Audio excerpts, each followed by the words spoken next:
This is the pastor's older brother. I'm super confused. This is the pastor. Pastor Dumbass. You're not a pastor. And this is the pastor with no answers. There's a guy that actually went to Haiti with, and let's see, Pastor, what does he call me? Yeah, that's right. He calls me Pastor D because we had a conversation in Haiti. Like, he called me a dumbass, and I was just like, what would the rest of the team think if, like, you nicknamed me Pastor Dumbass and just called me that, you know, because we actually had a friendship. And so from that point on, he calls me Pastor D. For Dumbass? Nice. Yeah. And he's into hip-hop, too. And so I told him to call me D13 as my rap name, and it's like, dumbass, but God sees me as like the 13th apostle. So Nice. D13, baby. Yeah, replacing Matthias up in this. All right, so we're doing an episode on worship music, worship leading. You didn't get to be a part of this conversation. We did it during the day, and you're a school teacher, and it was the only opportunity I had to get Toby, Devin, and Robbie together, who are all worship leaders, all friends of mine. But I wanted to ask you, like, when you think of worship and worship music and all that stuff, where does Jared fit into all of that? Like, do you find yourself buying the latest Hillsong so you could have a CD to worship to on the way to school? Man. Or no, like, I just don't enjoy worship music. Although I have to admit, I did enjoy King's Kaleidoscope, the EP, a lot. Yeah. I really, like, more than I thought I would. But you know what though? Like, that was probably more for the music than it was for the worship. I would say so. Like I mean, while I definitely enjoy the music and the words are meaningful, I don't necessarily worship to it. Right. And I would say there's very few like produced musical packages that I can worship to. But I do know that in my past, the Violet Burning, particularly the album Strength, has really, I guess, come the closest to music. That has led me to a worshipful state of mind. And for me, it's all about perspective. So the way that, I think his name is Michael Pritzel, the way he writes lyrics, I really identify like really, really well with. And it definitely puts me in a really worshipful mood. And it gives me a perspective that I kind of need to really be in that frame of mind. So I would say anything by the Violet Burning really gets me into a worshipful state of mind. I would also say, too, that I guess I worship when I'm in nature, when I'm running, when I'm driving by myself and I see a beautiful sunset. Maybe that sounds cliche, but to me, those are the moments that I feel the most drawn to the Creator. Yeah. Well, you've told me that you're hardly ever in the wilderness without smoking on the wilderness. So I think maybe that's why you feel close to God, man. All right. Well, hey, sorry you didn't get to be a part of this, but I'm sure you're gonna enjoy it, man. Get ready for the worship ride of your life. Man.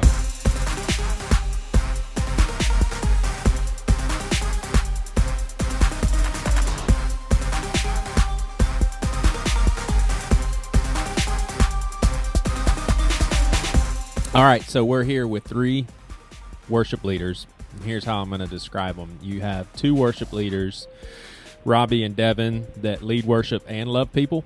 And then you have Toby over here who leads worship. Preach! Preach! So Devin and Robbie have a common thread. They lead worship and they love the people they're leading. So I don't need to really introduce Devin and Toby. I guess there's an outside chance that you haven't met Devin, but both of these guys are good friends. No way people don't know who we are. There's a chance. There's a chance. No, Devin. Both of them good friends of mine, known them since college, and y'all both ended up as worship leaders. How crazy is that, man? Crazy. I never thought that crap would happen. Yeah. And then a new friend of mine, Robbie Madison. You've heard us talk about him a little bit here and there on the podcast. Just the jealousy issues that Toby and I both share with Robbie's good looks and everything else. Not at all. But Robbie is a worship leader as well, and Robbie and Toby actually share a lot of the worship responsibilities at our campus. So this episode, we're going to be talking. Don't sell Robbie too short. He's also a professional singer. He's a phenomenal musician, and I mean on both sides, like just writing, creating music, and also performing, singing. All Yeah, that put it stuff. this way: the New England Patriots flew him out on a private jet to lead a couple Right. songs for a chapel. Seriously, it's unbelievable. Nice. Yes. And he hates football. Right. Try not to make football references when leading worship because it's always going to be horrible. Did you when you did that? Did you try to like say any football stuff like, "Hey, hope you guys hit a home run"? I have definitely done that before. It's like, So that actually happened? oh yeah, not with the Wow. Patriots, but with the other football teams. I've said. No, but Wrong you terms. you were flown out to the Patriots, so I think is what Devin says. Yeah. I've led That's worship cool. for them a couple times. That is Be amazing. going back out there in the fall. Gosh, that is so Yeah. cool. That's really awesome. You know, Tom Brady's atheist heathen self did not show up for those. I would Robbie? say Wait, that. Robbie, was he there? Did you recognize any famous players or? So I actually looked them up on Google before before I got there and after to recognize who I met. That's awesome. Was Brady there? Well, Did you meet Brady? He was not there. He Okay. was not there. He was too Not to busy support your deflating the last footballs. comment. He's going over That's some funny. last minute plays there because Right, they're playing right. the Packers. I for think he sure. was praying in another room. There you Right. go. There you go. All right. Devin, let me ask you this. If you could pick any artist in the world and you walk in on a Sunday morning to a church and you see this person leading worship, what would be the neatest thing ever? You walk into a church and you're like, oh my gosh, so-and-so is leading worship. What'd be the coolest person to see? Surprising. Well, I guess there's a few layers to that question. As far as like, immediately if it was somebody, let's say I said somebody like Dave Grohl or somebody like that. I mean, immediately I would have to ask the question like, why is he leading worship? And what exactly is happening right now? It would be like a kind of a weird situation. Like I think I would think he was like playing a joke on the church. Right. Yeah.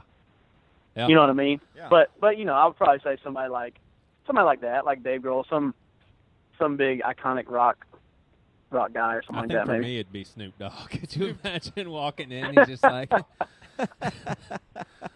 That'd be Crizzle funny. to the jizzle, JC sizzle. I mean, seriously, it'd be awesome. How about you, Toby? I don't know. I mean, I think Devin said it right. Like it would be if it was just like a well-known rock star or something like that. It would just be like, what in the world is going on? And like the idea of like, if that was the case, I wouldn't even want them singing the worship music. I'd want them to play their hits. Yeah. So I don't know. Like I don't know. I mean, if I could have anybody, Jesus. There you That would go. be awesome, right? Like you go into church and all of a sudden, Jesus it's like is the leading real worship. looking Jesus too, not the Americanized, perfect brown and long hair, perfect white skin. I'd like the real Jesus. Just Wouldn't, sitting there, wouldn't like, everybody be laying on the ground? Like, leading worship in Aramaic. rocking. right, just killing it. What if he couldn't sing? Jesus might have been a terrible singer. Terrible. I think he Seriously. probably was. Yeah, I mean he was average and just regular, and just so I mean, whatever. He was perfect. Robbie, what about you? I would probably say Corey Asbury, Nice. which a lot of people don't know him, but he led worship for IHOP, Oh, and now he just recently joined Bethel just now, and so gotcha. But I just like the way that he leads worship. He's just he really connects not only with the people, but just Yeah. like can really bring people together into Yeah. corporate worship. So Yeah. yeah, I Awesome. don't know who that is. yeah, but- most people don't. Yeah, I don't Does either. does he also write music and like like create and all that stuff? He Like, writes lots of music, and not Okay. a lot of people know it. right. Yeah, it's pretty much all under IHOP stuff, or you search his name on YouTube and some of his tunes will pop up, but they're not popular. Yeah. Really. So Okay, fine. I changed my answer to Chris Tomlin. I mean, I could change mine to Bruno Mars. I mean, he was awesome at the Super Bowl. That'd be an awesome show for sure. Oh my gosh. Yeah. If I saw Chris Tomlin, Yeah, though, hey, my that's a good immediate thought would be, well, our church just paid a ton of money, and he's Yeah. here. Like, that's what I think I would think. I was like, oh, whoa, this guy, I mean, for him to show up probably cost a lot Yeah. of money. That's probably really, it is a negative thought of mine, but I think that's what I would think. If I do see the Christian artist, I might think, oh, our church has paid for them to be Yeah. here. Wonder how much that cost. It'd be You know? pretty killer to walk in and Willie Nelson singing Oh, some totally. old gospel Yeah. songs. Oh my gosh! All right, well let me. Yeah, that'd be cool. There's so many different ways we can go in this conversation. So many things I want to cover and probably won't even get to. But let's just dive right in. Is worship leading a calling? Is it a specific calling? Can someone say, I'm supposed to be a worship leader. This is what God wants me to do. Toby, what do you think? Why'd you start with me? Devin, what do you think? I kind of had this conversation with Matt and Toby a while back, but I would say yes and no. Yeah. I would say for me, I don't want to diminish the fact that it is a calling for people, and I think probably even God called me to do this where I'm at now. Right. But I also think it was my own choice. You know what I mean? I think it was an opportunity that arose after the band. That it was a job. It was a good opportunity for me and my family. And it still is, and I often think about it as a job, probably less than I think about it as a calling. Yeah. Because, and I'm not saying that's necessarily right on my part, but a lot of times I'll think, what am I going to do next? It's I kind of put it in my own hands, like it's more of a choice. But the only thing I don't like about the calling thing a lot of times is people kind of use that as a little bit of an excuse. Like if they take another job, a lot of ministers will say, God's calling me here or calling me there, when in actuality, it just pays better. Yeah. You know what I mean? And I just kind of feel like that's a little bit of a crutch sometimes. But I would say yes and no, I guess. Could God be calling you to more money? Yeah, I guess he could. Asks the pastor. A calling. What do y'all think? Go ahead, Robbie. Do I think it can be a calling? I definitely think it could be a calling. And let me go a little deeper with Robbie here. So, let's say Sunday, Robbie. Let's say Toby's out of the picture, and Robbie calls me and says, "Hey, man, I'm throwing up. I can't show up. Can I just ask anybody that's got vocal cords to get up there and lead worship, or they don't have a calling that Robbie has, and it wouldn't go well?" Right. Yeah, I think that it does make a difference. I mean, when I think about calling into something, it just made me think about King David, how the prophet went to go actually anoint David for what he was going to do. Yeah. And I think that the Lord does honor someone's heart in the calling, and he does I think he does equip us for those things. But I also do think that on the other side, it can be a job too. I literally was just having a conversation with a worship friend of mine the other day, telling him that sometimes it's hard for me to work in a worship position because I feel like it's a job. Right. I actually prefer volunteering as a worship leader because I think when you work as a worship leader, all these other distractions and responsibilities and things like that, now it's more than just leading worship. Now you've got to be an administrator. Now you've got to be, on planning center or whatever that is. Now you've got to coach people and stuff like that versus just the actual act of bringing people in and directing them into worship, So I think that it is a calling, but I think that also in another aspect, it can be a job too. And with that implication of a job, it can be taxing. Yeah. And, so. And I would. Sorry, Joey. I was just going to add to what he said real quick. I would agree with Robbie in a sense of a lot of times I think to myself I would prefer to just be a volunteer because I think I would look at it differently. When now on every Sunday morning I kind of think to myself, I got to go do my job. Yeah. And not really go lead people in worship necessarily. So I think. Yeah. Would you guys agree that in modern day style churches, definitely represented by the type of church that Devin works at and the three of us here at Seacoast, is there a need for a full-time worship leading position once the church gets to a certain size? because you, Toby and Robbie, I can, obviously speak on behalf of you guys. Y'all don't just do worship leading here. Well, that's not your only job. That I didn't have to answer the calling question. I'm glad Okay. we moved on past that. Secondly, I guess I would say in the system that we have, yeah, you probably do need that because it is a system set up so that other people don't have to do it. So you have to have somebody doing the job and doing the work and doing the planning and doing the rehearsals and picking the music and making sure, like, when I mean, there are tons of times, and Robbie will tell you and Devin will tell you too, where people just bail and you're the person that it lands on. You know what I mean? Like, there has to be some responsibility that lands somewhere. So I kind of think you need that person in a position. Now, did the question, were you saying full-time? It could be part-time, but right. I do think it is a job that somebody probably needs to do in this system. The ultimate goal probably of every church is that it's completely on volunteer basis and that people volunteer and meet together and give so that everything can run smoothly so that new people can come in. But in the society we live in, that doesn't work. It doesn't seem to work that easily. Yeah. So once you're up on stage, Devin, describe your responsibility. So Sunday morning, the countdown just reached 0. The music begins. There's people staring at Devin Shelton and the rest of the team. What's your responsibility? Well, I mean, to be totally honest, I mean, I think I'm a little bit of a performer, and I think I'm a little bit of an entertainer as well, because kind of the culture here, and I imagine across the country and a lot of the larger churches now, is to kind of, they call it, they use the lingo, engage the crowd and the congregation, and to pull them in so people feel comfortable right off the bat. Right. And like at our church, for instance, I mean, it's more of a traditional culture.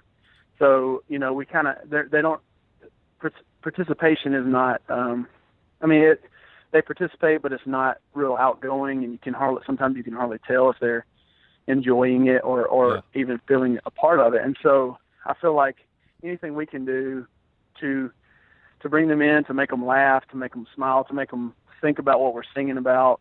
I think that's my job, is to tie in the elements of what we're singing about to what we're actually talking about and the points of the day and stuff like that. So I think just to I think our jobs are to basically tie everything together for the day, from preparing to planning to actually leading. And I would agree with what Toby had said earlier as well, is in a different format, but it's kind of a worship starter, kind of just kind of get things going and just kind of get out of the way and just do what I'm supposed to do at that point. So let me, not to be the center of it all, but. Yeah, let me camp out on your word engage here. You said that, basically, I don't know if you said it exactly this way, but people are depending on you to help other people get engaged. Do you think that mentality, that responsibility being put on you, negatively reinforces a culture of consumerism, to where we say, hey, a worship leader, you need to do certain things in order to bring people in a certain way? Or do you think it's just the reality of humanity? And, hey, we're dealing with humans. They need to learn how to worship God, so it's our job to teach them through their emotions and all that stuff. Anybody? Yeah. Oh, yeah. Somebody else can answer that. Does that make sense, what I'm asking? Yeah, definitely. Yeah, it does. I come from a little bit different background. I grew up in a black gospel church. Yeah. And so it is very challenging for me sometimes. Robbie, in this what setting is that? a black gospel What church. in the world? Black colored people. And so, You mean there are churches that are separated? yeah. Oh my Lord! Yeah, it's Toby like, just thought that hardly What? any black it people go actually to was church. like- yeah, it was like, Wow. we had these secret I clubs thought it where was we just a would form of the hide from white gospel. people. And so, no, but like in that kind of a setting, it's people are moving, people are clapping, people are singing loud, a lot of times louder than the worship team. Yeah. So it wasn't really foreign for me, like clapping in front of people or jumping or anything like that. That wasn't foreign because everybody was doing it. Right. But now it's almost as though it has flipped or something now. Like I've been in I've had churches that have wanted me to be their worship leader and wanted me to go through interview processes and tell me that I don't jump enough or I don't do this enough or I don't do that enough. And I'm like, wait, what are you making this into? Because this is about leading worship. It's not about me. Because if I wanted to perform, then I would be in a different arena. Yeah. Because for me, it's not. The performance aspects, I have a degree in performance, and the performance aspects of my degree I use to make the music as best as possible and to present the music in the best way possible, but I don't do it to draw attention to myself as I would in a performance. Is it not drawing attention to yourself? Do you all think it's possible to do that almost perfectly? Because I don't think it's possible to do it perfectly, but do you think that someone, especially as gifted as y'all three are, is it possible to be in front of a bunch of people and completely separate ego from your responsibility of leading people to worship? Does that make sense? Mm-hmm.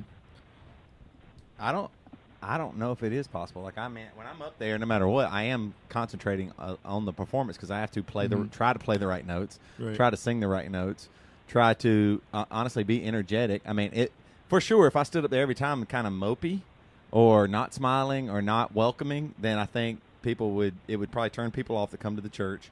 And also, I think it might even, as our pastor and my boss, I think that'd probably turn you off. I mean, I think you would. I mean, you and I have had conversations before about me not looking at my music as much and looking at the congregation. Like, you wanted me to make eye contact.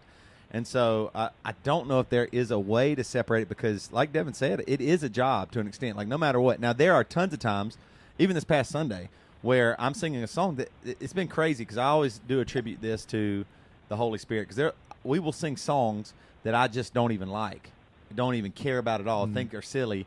And I just feel like the Holy Spirit moves, and I get teared up. Like there's a couple times where I'm like, am I going to be able to sing the next note? Because this out of nowhere, this just hit me. And so that's a real moment. Yeah. I am not performing. I don't want to start crying on stage because I almost am embarrassed. Like, that would bring attention to me that I don't want. Like, oh, man, he's really worshiping. I don't want that at all. But there are times for sure where it's more than a performance. I think that's what Devin was saying, and Robbie too.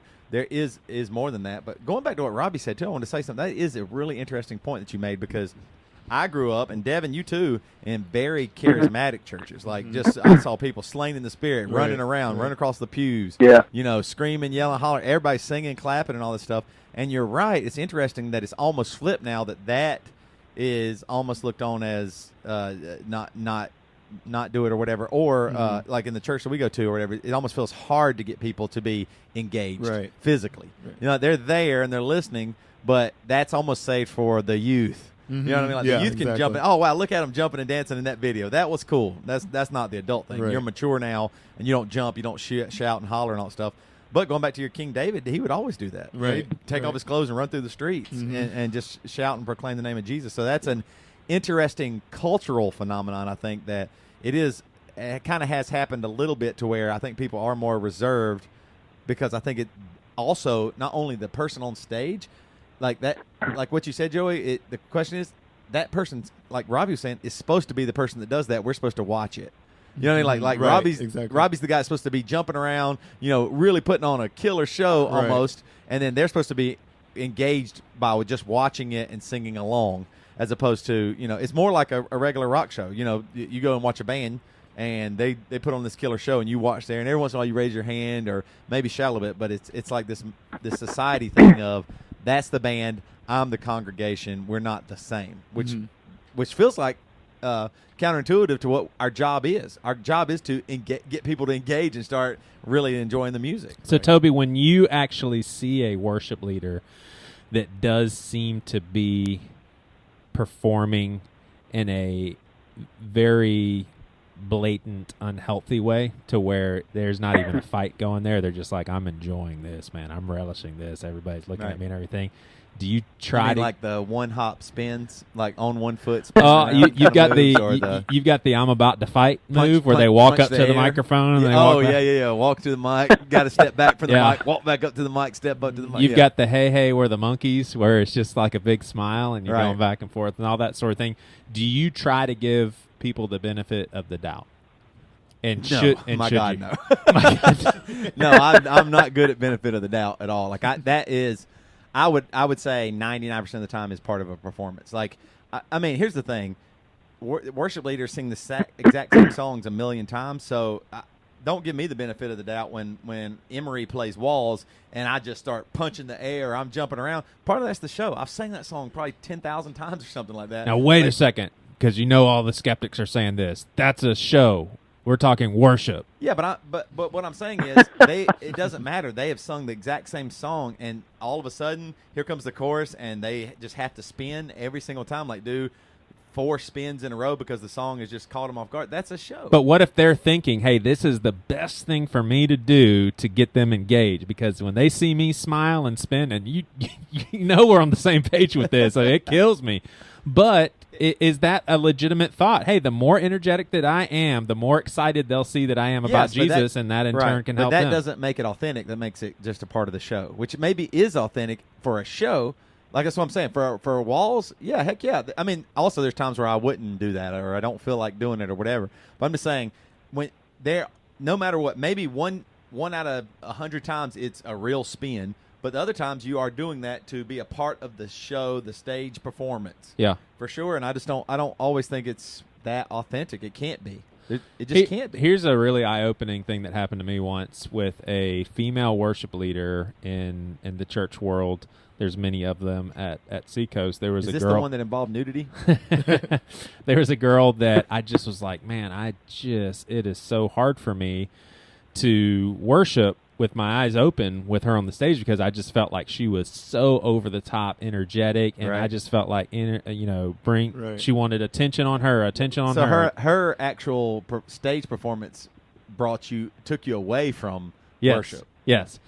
So listen to what happened. I got to know her as a person and realized that when she is up there, she is over the top insecure and doesn't know what to do with herself.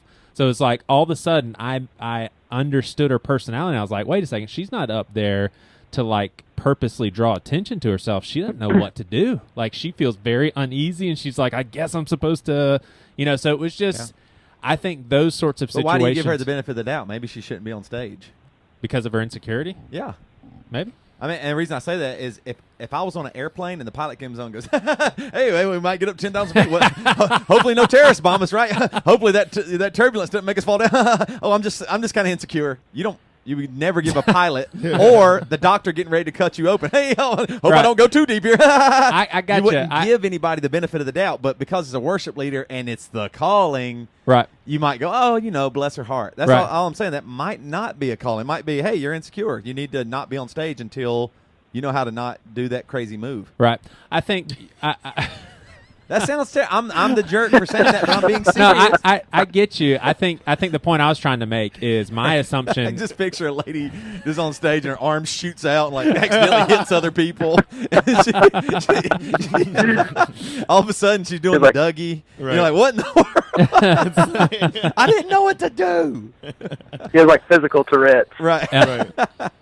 All right. So I have heard. Toby, I've heard you. Oh, I think I've said the similar sort of stuff. There is definitely an emotional experience when it comes to worship.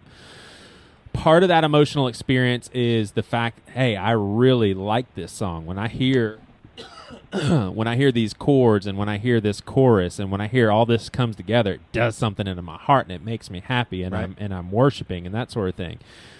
I would sometimes think, is that genuine worship when we really like a particular song a lot? Like, for example, I mean, I'll never forget, I think it was a huge release that Hillsong put out, and people were asking me, hey, have you heard the new Hillsong?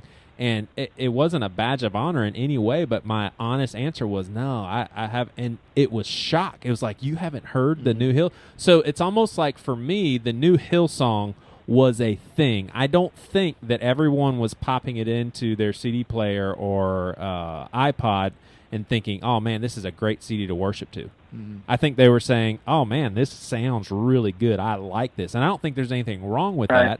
But when someone naturally responds in worship because they're hearing a song that they just love, is there anything wrong with that? Isn't that how we're made? Mm-hmm. And because I used to say, yeah, there's something wrong with that until Toby starts playing It's Well With My Soul, and I have the same reaction because I'm like, I love this song. This song reminds me of certain things about God that makes me want to worship. Like, is there any superficiality with this whole thing? Well, I think culture's changing a little bit. You go first, Devin. No, that's okay. Yeah, well, sorry. All I was going to say was basically, I don't think there is a difference. Like, me personally, I think people create a difference. For me, and I've told a lot of people this, like, I have probably had just as significant of experiences, with God, you call it worship or whatever, but through, just random songs, whether it's a Weezer song or whether it was a Sunny Day Real Estate song in my college days, because I connected it to God. So I think people, even though sometimes the lyrics are blatantly about God, about Jesus, which is fine, especially for that setting, I think people take their feeling of how that, like you said, how that song makes them feel. Right.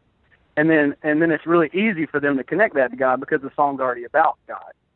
Yeah. But for me, the music itself does something to me in the first place. So take away lyrics, take away everything. The music itself, to me, is a direct connection to God. That's the way I feel about it. Like, I feel connected to God through music because I think He created it. He allowed me to enjoy it and love it.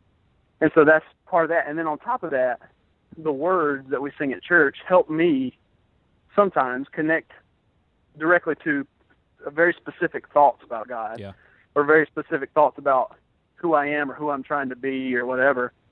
But I think people try and separate the two, which I personally don't think they're very separate. I think they're one and the same.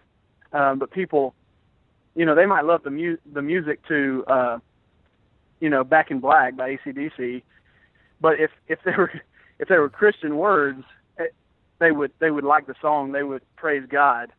But since it's AC/DC, they don't want to support it because it's not about God. When in reality, I think they're connecting to the song, the music, initially, and then they write it off sometimes after that for reasons that might not always be legitimate, if that makes sense. Yeah. So would you have any problem with Chris Tomlin sitting down and he writes this line that's a chorus and he thinks to himself, "Man, this is going to get him," like, and he just visualizes people putting their hands in the air? Like, is that bad? Oh, he motivation? definitely does that. So he writes. There's no doubt in my mind that they do that. Yeah. Mm-hmm. Mm-hmm. I mean, I would say, I'm not saying that they're not authentic or that they don't actually think what they say. I don't think that. But in the same way as any performer or any writer, in the whole process of writing stuff, I mean, you have to think ahead about the reaction of people. Right. I mean, I don't think there's any way around it. If you want people to engage in your music, definitely. Yeah. Yeah. I mean, I don't think that makes it any less authentic. I just think it is what it is. Right. Yeah. I don't know. I was just saying that the culture is kind of changing a bunch, especially in the U.S., I think, because there's like this big Christian culture here, whereas before, a lot of times in cultures that aren't really oversaturated with Christianity, you'll get the same kinds of reactions, but it'll all be about secular music. Yeah. And it'll all be about those things. So, like, I think here it's really cool in Christian communities to be in a youth group, or it's really cool to go on a mission trip or something like that. Everybody's looking for a place to fit. And so with that, there's going to be things about those things that they're going to highlight. So they're like, oh, yeah, did you hear the new so-and-so or whatever? Because it's the popular group within that subculture, right. And that's not, I don't think all that is bad. I think it's bad if it never gets to a heart level, And I also think that when people are writing music, there's different aspects to it. There's different purposes behind music. Some of it is to engage in worship. Some of it is just creativity. There's certain songs that I've written that would not be, like, I wouldn't sing them on a Sunday morning, necessarily. There's certain songs that are about God, and there are other songs that are about how God makes me feel, or like what I think about Him.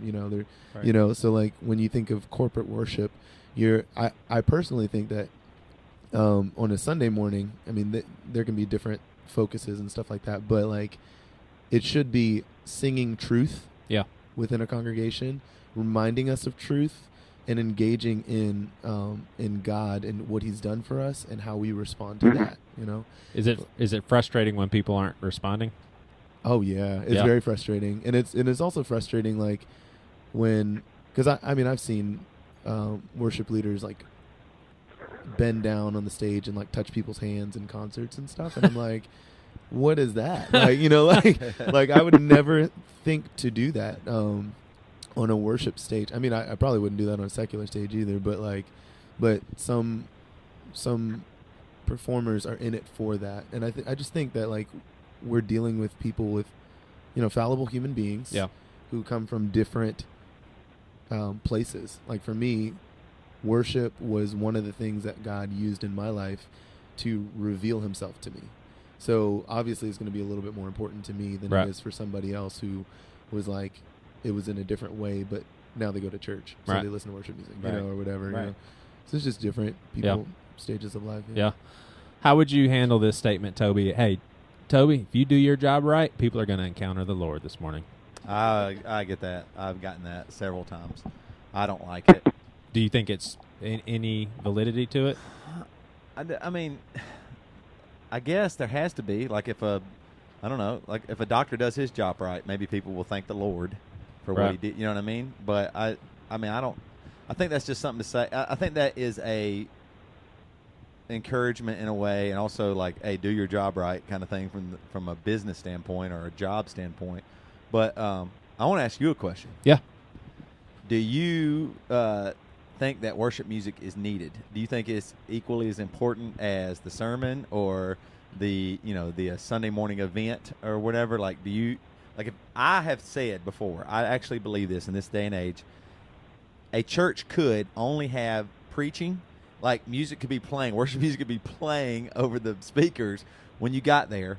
Immediately go into a teaching, you're in and out in 30, 45 minutes, music as you leave, and I think that church would thrive. People always go, no way, man, you got to have the music, you got to have the music. But going back to what Robbie said, sometimes I see people so uninterested, and it's like, I want to get to the show, the big show. This is just the opener. Let's get to the headliner, which is the pastor preaching or whatever. But do you how valuable do you think it is to the worship experience or the whole experience on Sunday morning as a pastor? Because maybe you should just. There's so many ways of answering that. I'd say culturally, it's what people expect. No. So what does Joey think? Oh, I think it's important. Like you wouldn't want to go to a church without music.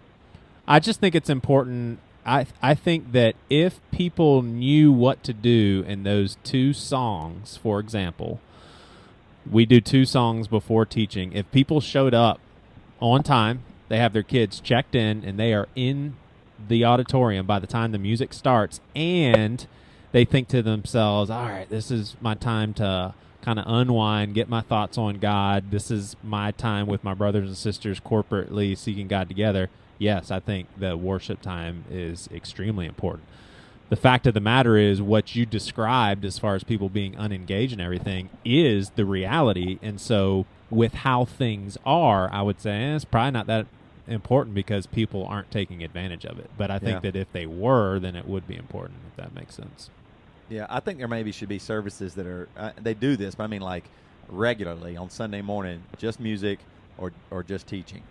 You know what I mean? Like something like that would be kind of interesting to me. I think poor churches do that. Who do? Poor churches. Poor churches do that. All right, Devin, I just need a number. What percentage of worship leaders practice their moves in the mirror? What do you think? If you had to guess, $1 million was riding on it. I would say between 50 and 60%. What about you, Robbie? Wow. I would say 30. Toby? 100. Have you done it? Toby. I don't know. No, probably not. No, but here's thinking about Emory or something. Maybe I don't know. Yeah, I mean, think about if you hadn't been in Emory before. Right. And you were just a worship leader. I imagine that at some point in time I would have probably stood in front of the mirror and at least thought about it. Right. Like what am I going to do? Seen what I don't know. Maybe Robbie can speak to that. No, because I think I'm a little bit awkward And so, like, I don't like to look at myself dance in the mirror. Right. But plus, you probably also had confidence coming from out of your church background. Everybody's Right. moving anyway, so you were just moving. That was anyway, just, yeah. right? As a congregant. Right. Not thinking anybody's looking at me, Right. kind of thing. But Do any of you guys have hardline stances, at least conviction-wise, maybe not playing it out since you're not pastoring your own church, but when it comes to females and attire, as far as how visible cleavage is and short skirts, any sort of sex convictions? Sex sells. If you want more people in your church, a little cleavage might bring in more people. But that is, I mean, we actually talked about this at a worship conference Robbie and I went to. yeah. It's tough.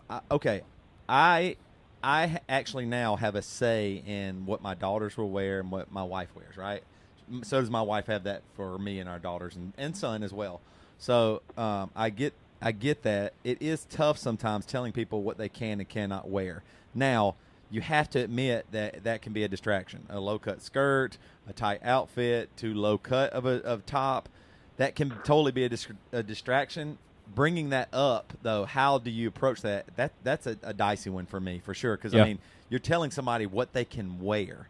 But they are taking a responsibility to lead people, so maybe there is an attire thing that you can say, obviously, you wouldn't let a female worship leader come in with a string bikini on. Of course not. So there's got to be a line that we keep going down. So would you? But how about is the approach too? Like, I mean, for sure, maybe. I mean, at the same time, maybe a guy's wearing too tight of jeans. Yeah. Or he I mentioned this to somebody.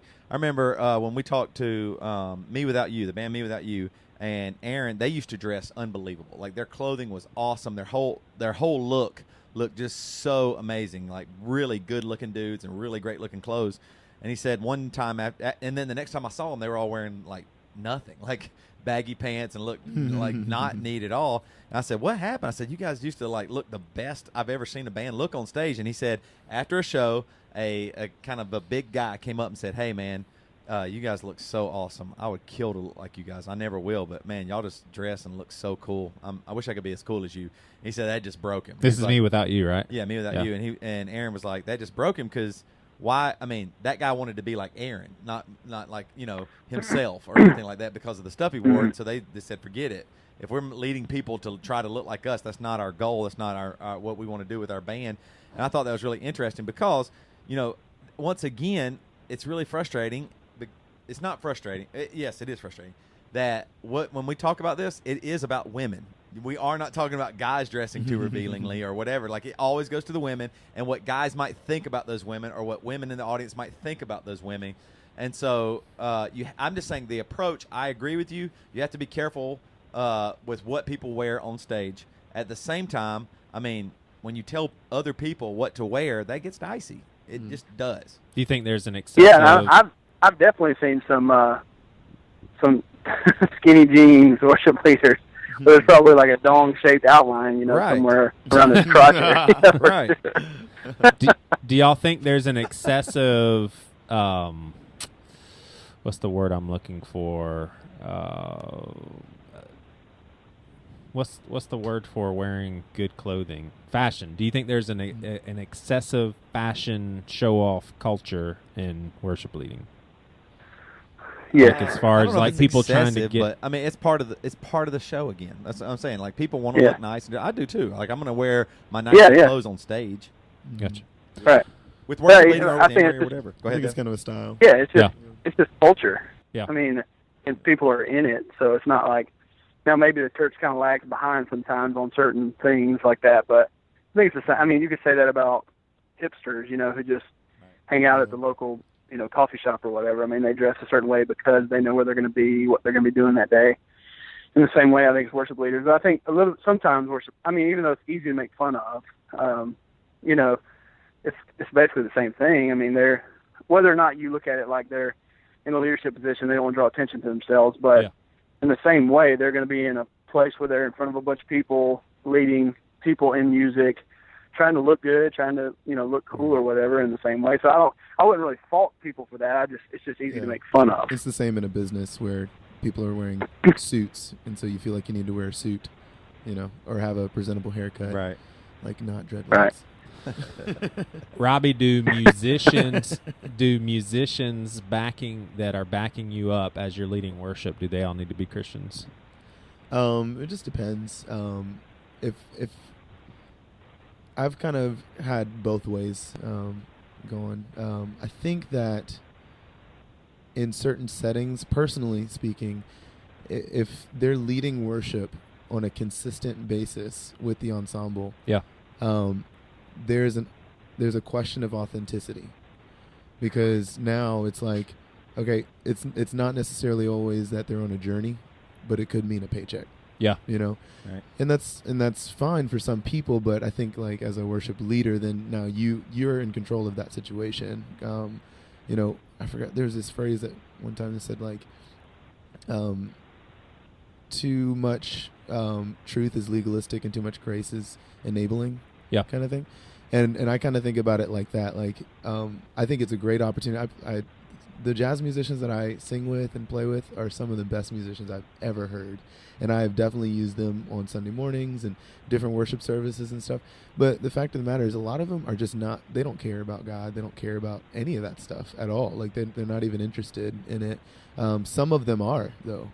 And so it just depends on who you're working with and like where they are and what's the purpose behind you using them. Yeah. Because there's a lot of churches that want you to use the best musicians because it gives them the best band and it reflects on them the best way compared to other churches, or they're filling a spot. Whereas like for me, I'm just like, if the Lord is calling you to do worship, then I believe that he's placed inside of your body the type of worship that you need to be doing as a church. And that's just my opinion. So maybe if you don't have a full band and you're doing all this work to try to contract people and bring them in, maybe you have a really great acoustic band that's right there. Yeah. Right. But you're not okay with that because the church down the street doesn't have that. Yeah. I think I almost said street. Yeah. I think too, it changes the dynamic of the band, like Robbie said. So I think too, when you have non-Christians there, that's the number one place you want them in church, right? And that the door is supposed to open. But at the same time, it does make the band become a little bit more missional, or you have to be like, when you say, let's bow our head and pray before we're going to do, then some people might not want to or whatever, or feel comfortable doing that. It changes the dynamic, but, and it's funny how often there are a lot of great Christian musicians, but there often also seems to be musicians who are great that aren't. Yeah. Or just on a different journey right now, or trying to figure that out, or used to go to church and kind of getting back into it. Mm-hmm. So it is, I would say, a unique challenge, and it can be good and bad, for sure. Yeah. All right. Any worship songs modern worship songs that you really don't like, and they're really easy to think of, like top of your head? Any that you're just like, oh, I do not like the song. I have one that's kind of funny. I think the song is okay, but I was actually asked to sing "No Longer Slaves" one night, and I was like the only black person in that group. And I told him, I was like, I will not sing this song. I'm sorry. That's hilarious. Got a whole different meaning. Bigger meaning there. The three white boys on this podcast are like, do we laugh at that? That's so funny. Do you think this is speaking of color, when you walk into a predominantly white congregation, do you think you have any advantage in leading worship because they just automatically, oh, this dude's soulful, like? Because I personally, if I see that a black guy is leading, I'm a little more excited, honestly. I think recently I've heard some comments like that. Yeah. But I know lots of black people that can't sing and that aren't soulful. Right. So it's like kind of like, Hey, that was Robbie's way of calling me like a stereotyping asshole. Hey, I'll be honest. I was going to say, I'll be honest. I've definitely sought out to find like a black drummer around here, but they're really hard to find because, honestly, every black drummer I've ever played with or saw play is just blowing me away. So I'm like, dang it, I can't find a good one around here. We got too many white folks around here. You're just going to have to steal them from another church. I'm just playing. All right, what are the implications of this? I know we're jumping all over the place, but Steve Fee, glory to God, glory to God, glory to God forever. Everybody's heard that song if you've gone to church once in 2009, 2010. what are the implications of the fact that when he was writing that song, he was sleeping with another woman in a long-time affair? Now, not one of us on this podcast are casting stones, because we know that we're sinners as well. Yeah, we've all cheated on our wives. We know that. Not going to cast the glass house. But a powerful worship song, I guess you get, powerful enough to make it into almost in every church. Did God use that song? Did God use those, so when he sat down to write that song, he had a mistress. Did God step in and say, "Yeah, I'm still going to use this guy"? Any thought-provoking reflections on that? It shouldn't take away. It's not about the guy that wrote it. It's about the glory to God. So that I think it shouldn't. There's been tons of pastors who preached unbelievable sermons who later got revealed that they were sleeping around, drug addicts, too much power, whatever it might be. So I think it probably shouldn't affect that. I don't. And for the most part, I don't think a lot of people think about the writer of the song when you're singing it. You should be, the whole goal of the song is supposed to make you think about Jesus and stuff. So I don't really think that's a big deal. I think the dude wrote a kick-ass song, and so that's maybe, the bigger point. Yeah, and I think that there's another song that falls in that same category, Healer. Yeah. Hillsong. Yeah. I believe you're my healer. That one. It was huge. And it came out later that the guy who wrote it, he would go up there with an oxygen machine or something like that and sing it, and it was so powerful. And I will say lots of people's lives were changed through that song, but then you found out later that he was faking a disease. Oh my terminal gosh. disease. And it's all over YouTube too. Wow. And it's just that I'm not gonna lie, it actually hurt me. Yeah. When I heard that. Yeah. But I started thinking about the exact question. I'm like, God did use that song. Yeah. To intersect people's lives. Yeah. And that's what they needed to hear in those moments. Whereas I don't need to hear something from a Christian to change my life. I don't need to hear from a perfect person. Totally. That's crazy. You took it next level with stage props. But how did he get that idea in his head? Right.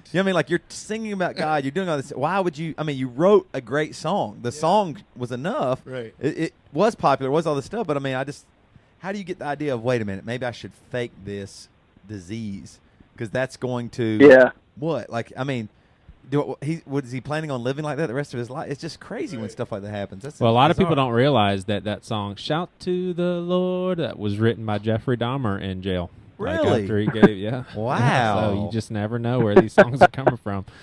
Wow. Well, and I was just going to add to that real quick too. I think it's funny because we all, it's easy to talk about we're all sinners, we all mess up, we all do all this stuff, but people get so upset when one of their worship icons falls for whatever reason or another, whether it's an affair or alcohol or whatever the case might be. You get so upset about it, and so like Toby said, you're just, all you're doing is putting your faith in that person, and when God doesn't, he doesn't need any of us to do what he's going to do. We're, fortunately, we get to be used for it. And I think back to old school. I remember when Ray Boltz came out and he said he was gay. And for my family, for my parents and everything, they were devastated. They were like, well, all those songs, are they invalid now? I'm like, well, no. He wrote them, and maybe his heart was in the right place then. He was trying to figure stuff out. And that's so, like not reading the Psalms anymore. Right. Yeah, I know. Exactly.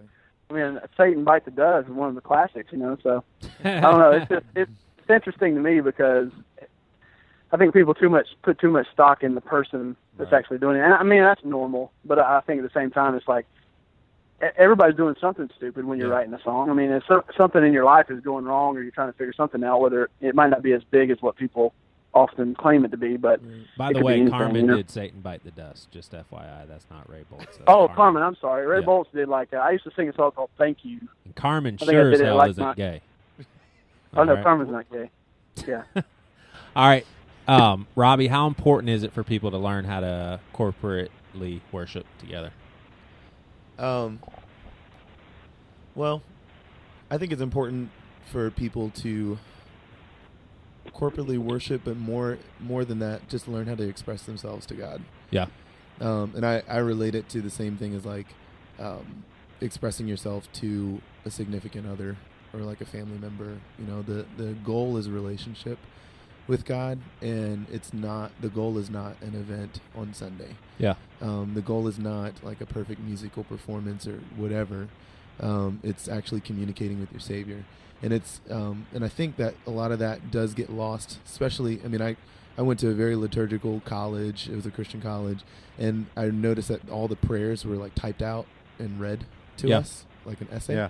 And so for me, that struck me very differently. I was like, whoa, you know, it just didn't seem authentic, but I do think that there's value in, I think God has value when people are unified in His name. Yeah. I think there is value when people are just focused on Him. They're not all singers. They're not all comfortable singing. They're not all comfortable clapping or moving.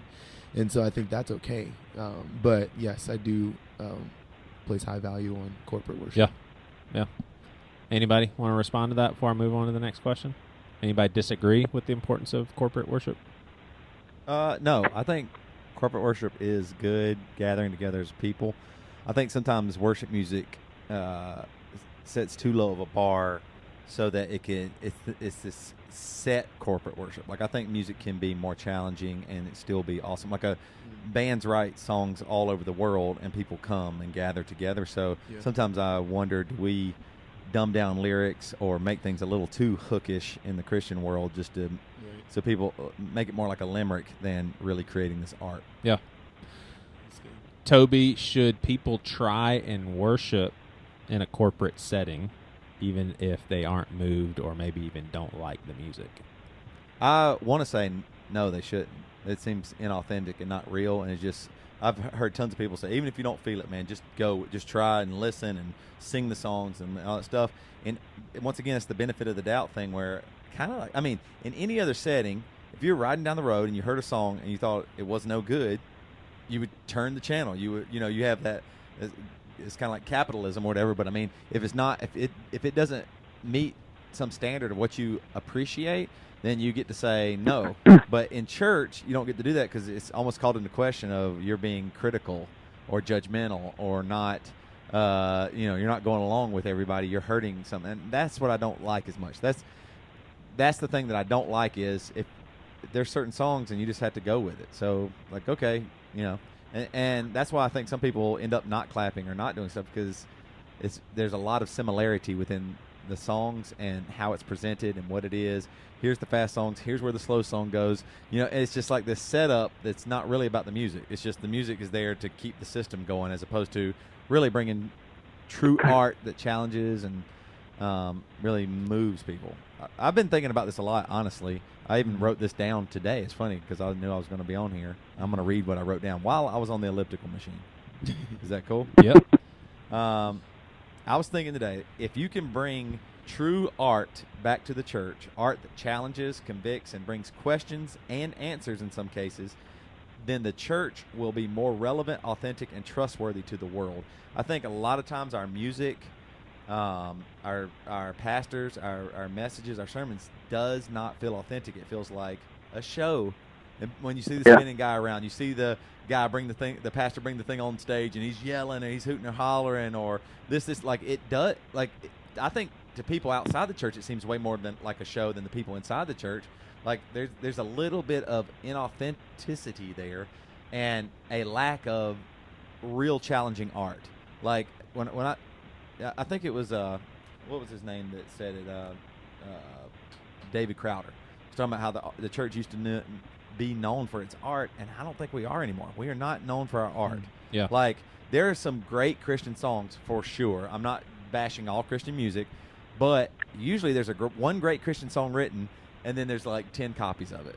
Or there's one great secular song written, and then 100 copies of it in the church or whatever. Right. You know what I mean? Like you're copying the real art that the person was doing it for art's sake or whatever the reasons were real. Yeah. Regardless of if it was for God or not. It was for a true authenticity. Right. And so I think that we need to get back to that. Like we need to be leaders in the art world and challenging, and not only in music. Like we are not known for our art at all. Like outside of music, like painting or sculpting or creating, we're not known for. The only thing we're known for now is the guy stands on stage or a girl, whatever, and paints this thing and then flips it upside down. It's Jesus. You know what I mean? Like, that's the only time I see people in Christianity painting anything. There's no challenge anymore. Like, wait a minute, what does this mean? Like, this song, I got to wrestle with it. This piece of art, I need to wrestle with it.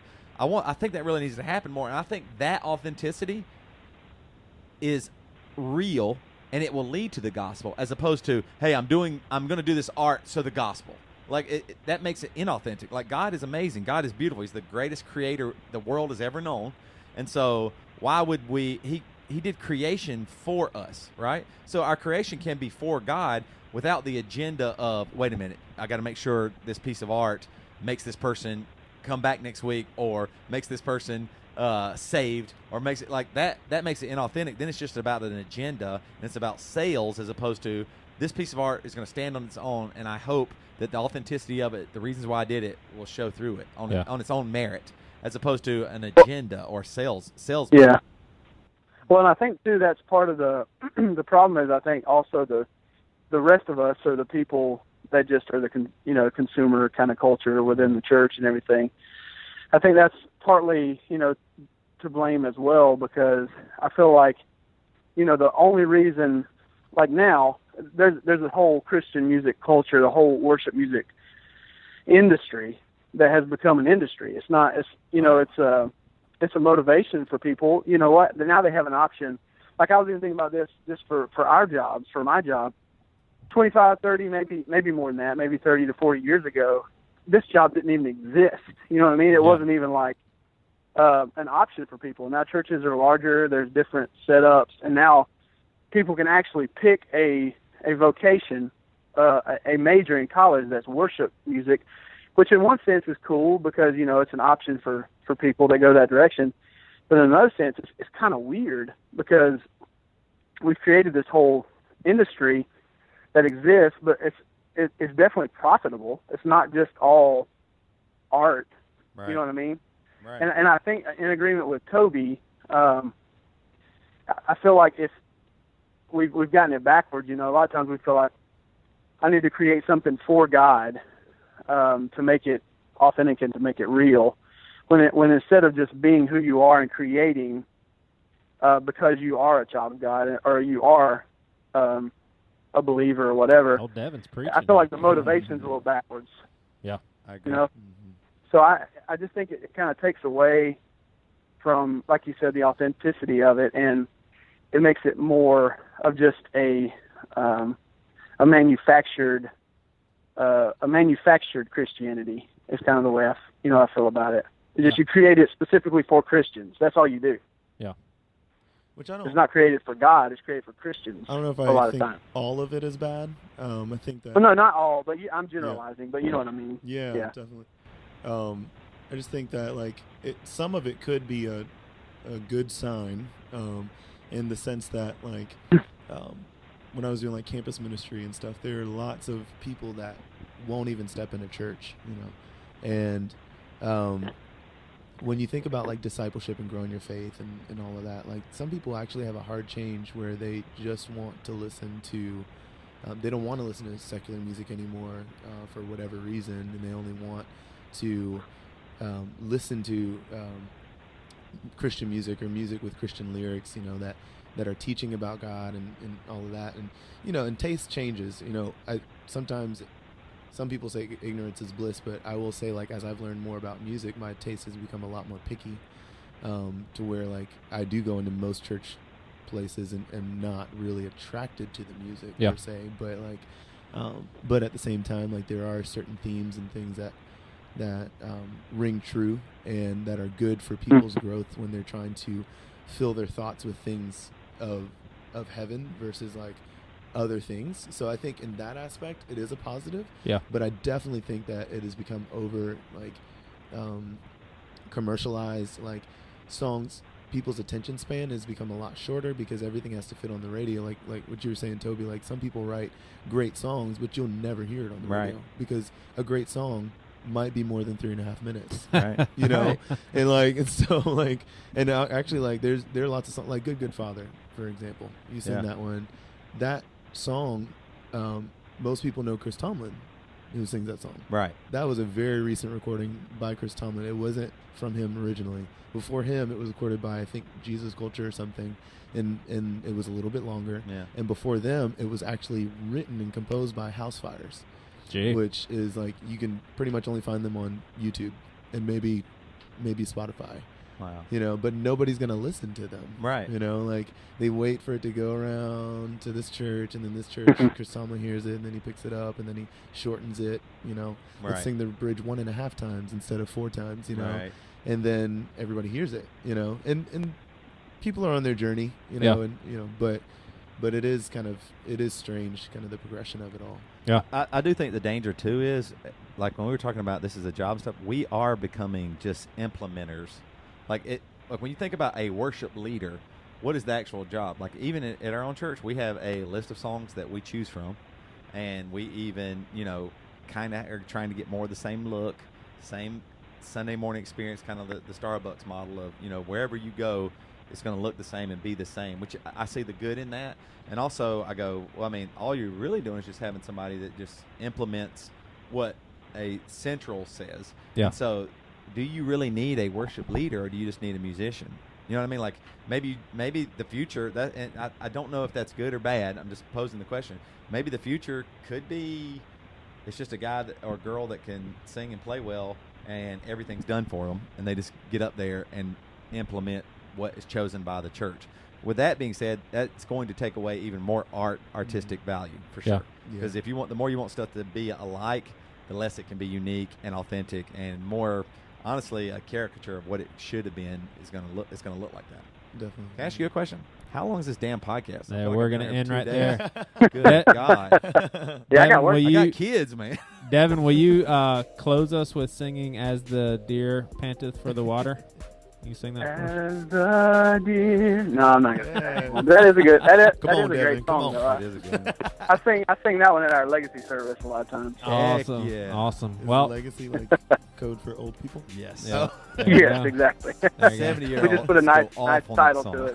That's all. Show out. Spinning. Yeah, they're like, this is my jam.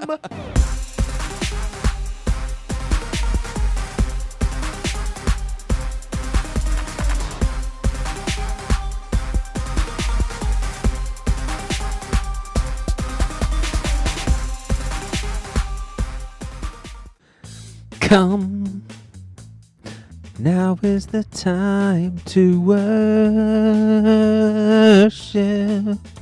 I didn't get a chance to say what my least favorite worship song was. Well, there it is, folks. Hey, thanks for listening to Pastor with No Answers. Go to pastorwithnoanswers.com. And also, let me let you know here, there's a discussion group on Facebook that is going on that I don't even moderate. I don't do anything with, but it's there for the taking and the talking. It's called Pastor with No Answers Discussion Group. Go to Facebook, search that bad boy out, and join the conversation. All right, have a good one.